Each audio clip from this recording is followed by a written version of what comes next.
Hello, everybody. Welcome back to Unslaved. Back here to continue talking about some of the best material you're going to find on getting at the root of tyranny, learning about psychology and everything else that goes with it. And we're talking about will to power, will to meaning, and bringing up some of the subjects we've covered in the past, but with a new perspective.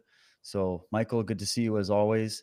The will to Yeah, power, getting into some interesting thinkers, kind of doing a little bit of a remix here today. So, yeah, and an important, a good example of turning things completely around, maybe, by the end, radically, but always of value. And I hope that every time we do that, uh, it is of value and it helps people get perspectives that you just won't find anywhere else, so that the enslaved thing is distinctive that way, to challenge ourselves, to challenge the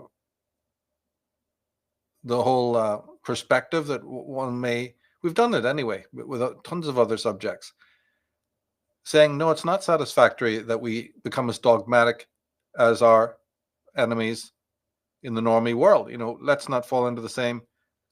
And it doesn't mean renouncing what we know, what we've come to know, but it's just a very healthy mercurial trait.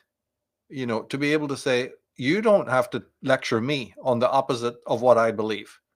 I don't need to meet the contradiction of what I hold true from you.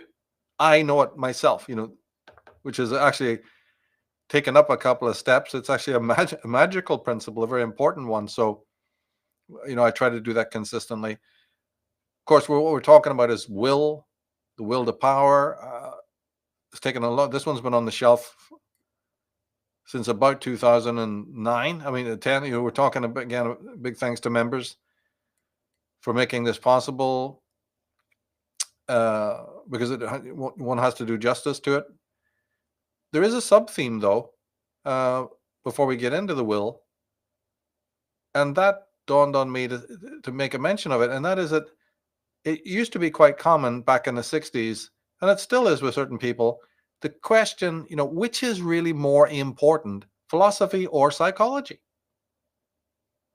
Now, Nietzsche is openly considered a proto-psychologist, almost as much as he is a philosopher. And that's completely, acceptable, because it's just, his knowledge of consciousness and the human mind. And so long before mainstream psychology became popular, his works really, give a lot of psychological insight. And some have even argued he's more psychological than he is philosophical, actually. That's a debate. Viktor Frankl, who we'll talk about at the end, is a psychologist, was a psychologist, very important one, a prominent one.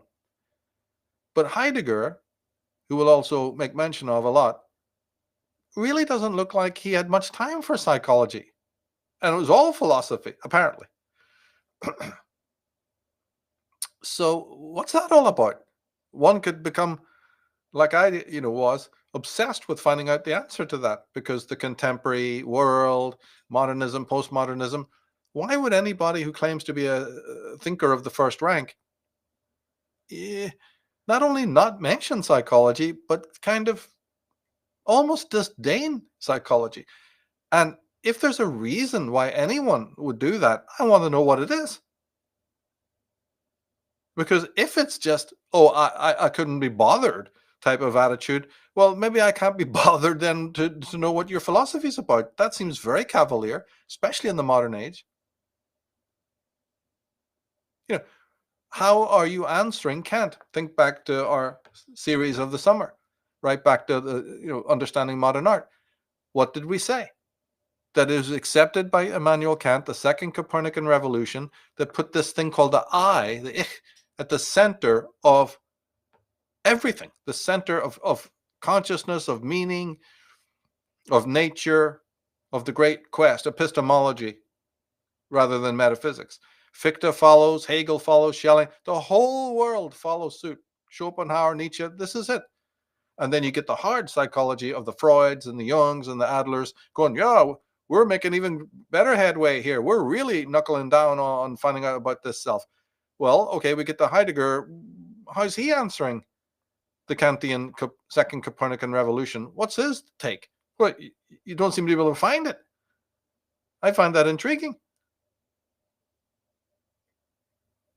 And as I said, if he has some critique of it, what is it? Because the whole modern and postmodern world revolves around the self. So we can get into that. But again, the sub-theme would be, well, is there an answer then? Is philosophy more important than psychology? And that's what we're going to look at today. And it might be, somewhat strange or controversial. So that would, hopefully be resolved. Which of the two is really important? And could it be both? Or is it one over the other? And if one is to be demoted, why? What are the reasons? I mean, you certainly would need a reason if you said, oh, philosophy is not important. Yeah, explain to me why. I'm open-minded enough to hear you, but you must give me a coherent, rational reason as to why. And it's the same thing with psychology. If somebody wanted to debunk psychology and say, nah, it's actually not what it's cracked up to be, I'm all ears to hear you, but you must tell me, must make some point. So we'll make a couple, we'll look into it. We can't do a full analysis of that question, but it's a sub-theme. And, at the end, we may have some remarks on that. But when it comes to this thing called the will, although I didn't put it in the subtitle, it's really the philosopher Arthur Schopenhauer who is the first Western philosopher to kind of talk about the will, to have it as the centerpiece of his work.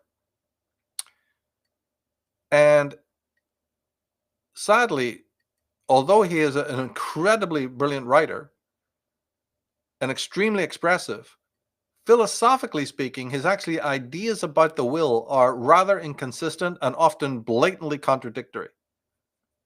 Like he himself was going back and forth. But being a pessimistic philosopher and a fatalist, he seemed to basically come down on the side of that the will is an absolutely aberrant and evil thing. And we are sort of carried along in its current. We're forced to ride this tiger. We don't know where it came from. We have hardly any control over it. It has more control over us. And it's a completely amoral force. And one could talk, for hours about Schopenhauer. He is also the first Western philosopher ever to bring in Eastern teachings like Buddhism and Hinduism and express a great love of these kind of ascetic, otherworldly, Gnostical, let's say, anti-body, anti-flesh, anti-being, philosophy. He was absolutely enamored by it. He spoke very highly of it. He introduced it into his philosophy, and he himself was a complete and utter fatalist. And his idea of the will. I'm saying this because along comes Nietzsche, more famously, and being an absolutely avid disciple of Schopenhauer with one difference, and that is regarding the will. Instead of being opposed to this unethical, amoral will, this blind will that just directs us to kill and oppress and compete and whatever, as well as create and invent, Nietzsche said, you've got to love it. He called himself a ja-sager. Say yes to it. Climb the rocks. If you have to get bruised, if your knees get scraped, but there's an ecstasy involved in that. So yes, by all means, ride this tiger. You have no choice really anyway, so let it take you wherever it wants. And that's life, and you just have to face it. And if this means a Faustian approach, a Machiavellian demeanor, okay, too bad. Because if you don't adopt a conquestive, Faustian, aggressive disposition, somebody else will. It's a black and white squares. Somebody's going to conquer you, buddy, if you don't conquer them first. You've got to outgun your rivals.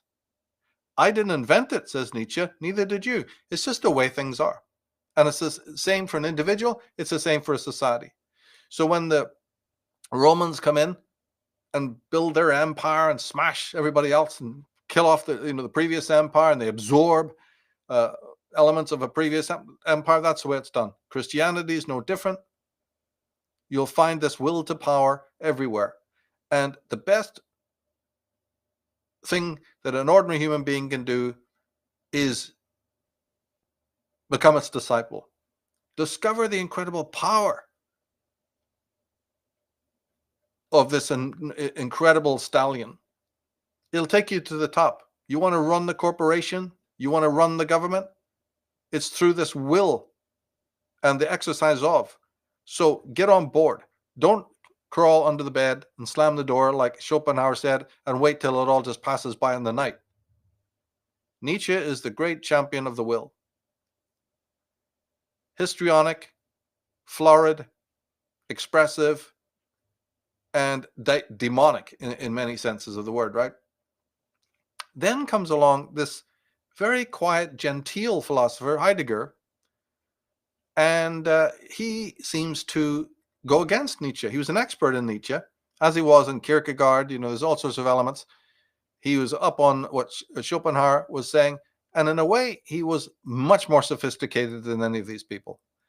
But because he was sophisticated and genteel and not loud and not boisterous, very few people are familiar with what he had to say about the will or anything else. And then also, he was quite obscure. So, you add those two things together, not popular and obscure. And I'm afraid, that will cost you a lot, in terms of history, in terms of reputation. But if we go to the first slide, we can break down some basic stuff to do with Heidegger's work. These points here will help any novice who's beginning to study Heidegger really make incredible headway. It almost summarizes the totality. It actually doesn't, but for anyone who wants to have a good, solid, advanced knowledge, it's these points. We're not going to deal with all of them here today, but we will deal with some of them, like thrownness. And again, don't be put off by these words. They're very, very important. So stick with us. Thrownness, facticity, fallenness, temporality, and death. Now, we're not going to deal with all of these. We're not going to deal with temporality or death. We might do that at a later date. And that is because, and you come back. See, others have done that as well. They're very important. And that's why so many people stress it. Documentaries, other talks. There's so much compelling stuff about time. And we have touched on it in our program, Mysteries of Time, Part 1, a little bit. And the great story of mortality, death. These are the famous Heideggerian principles, very existential. He didn't call himself an existentialist, but there's no doubt that he was. And especially the stuff we'll cover today, it's classically existentialist. He liked to call himself an ontologist and a phenomenologist. And a phenomenologist is somebody who, it's a horrible word, but what it really means is, we got the rat, but we don't need the Skinner box. We got the rat, and we don't need the maze. Can we just examine what this creature does in and of itself, in its natural habitat, of which it is adjusted by nature, without imposing Skinner boxes on it and levers and the human constructions? Get rid of the maze. If you can only know what a rat is by way of a maze, Heidegger says you don't know anything about the rat at all. It's worthless. So take those structures away and see what a thing is in itself. They use the term back to the things themselves. So that's what it means. Just back to the thing itself, how things actually are in the world without a human interpretation or projection. But as I said, there's no doubt that there is an existential component, especially to the parts that we're going to look at